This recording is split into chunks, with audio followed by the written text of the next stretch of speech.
ఆంధ్ర తెలంగాణలో తక్కువ ఫీజులతో high quality results ఇస్తున్న ఏకైక సంస్థ తిరుమల్ ఐఏఎస్ ఇన్స్టిట్యూట్. మన జీవితం చాలా విలువైంది, కానీ చాలా మంది చిన్న చిన్న విషయాలకే ప్రాణాలు తీసుకుంటున్నారు. తాజాగా బెంగళూరులో ఓ వ్యక్తి ఆత్మహత్య చేసుకున్నాడు. అతడి చావుకి కారణం అంటే చాలా ఆశ్చర్యంగా ఉంటుంది. కుక్క మరణం జీర్ణించుకోలేక అతడు చనిపోయాడు. నమ్మశక్యంగా లేకపోయినా ఇది నిజమే. బెంగళూరులో జరిగిన ఈ ఘటన ఇప్పుడు తీవ్ర విషాదాన్ని నింపుతోంది.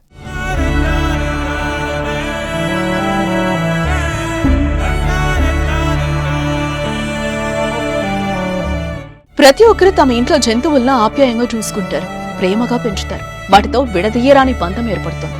కుటుంబంలో ఒక్కరిగా మారిపోతాయి. ఒక్కరోజు కూడా వాటిని చూడకుండా ఉండలేకపోతున్నారు. అంతలా ప్రేమించిన పెంపుడు జంతువులు చనిపోతే వాటి మరణాన్ని జీర్ణించుకోవడం యజమానుడికి చాలా కష్టమే. వాటిపై ప్రేమతో కొందరు అంత్యక్రియలు నిర్వహిస్తున్నారు, గుడులు కూడా కడుతున్నారు. బెంగళూరులోని హెగ్గడదేవనూరులో రాజశేఖర్ అనే 33 ఏళ్ల వ్యక్తి ఉంటున్నాడు. ఆయన చాలా కాలంగా జర్మన్ షెపర్డ్ జాతికి చెందిన కుక్కను పెంచుకుంటున్నాడు. మంగళవారం ఆ కుక్క అనారోగ్యంతో చనిపోయింది. కుటుంబ సభ్యులు మొత్తం కుక్క మరణంతో కన్నీటి పర్యంతం అయ్యారు. ఇంట్లో మనిషిగా కలిసిపోయిన ఆ కుక్కకు అంత్యక్రియలు చేశారు. బౌన్సీ పేరుతో ఇంట్లో మనిషిగా మెలిగిన ఆ కుక్క మరణంలో రాజశేఖర్ జీర్ణించుకోలేకపోయాడు. ఎప్పుడూ తనతో ఉండే బౌన్సీ ఇక లేదని తెలిసి తట్టుకోలేకపోయిన రాజశేఖర్ తాను ఆత్మహత్య చేసుకోవాలని అనుకున్నాడు.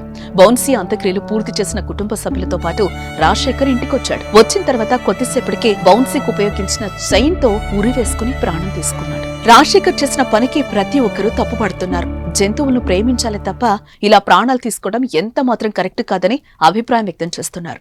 మానసికంగా బలంగా లేని వారు ఇలా జంతువులతో అటాచ్మెంట్ పెంచుకోవద్దు అంటూ మానసిక నిపుణులు సూచిస్తున్నారు. కుక్క మరణాన్ని తట్టుకోలేక చనిపోవడంపై మీరేమంటారో కామెంట్ చేయండి.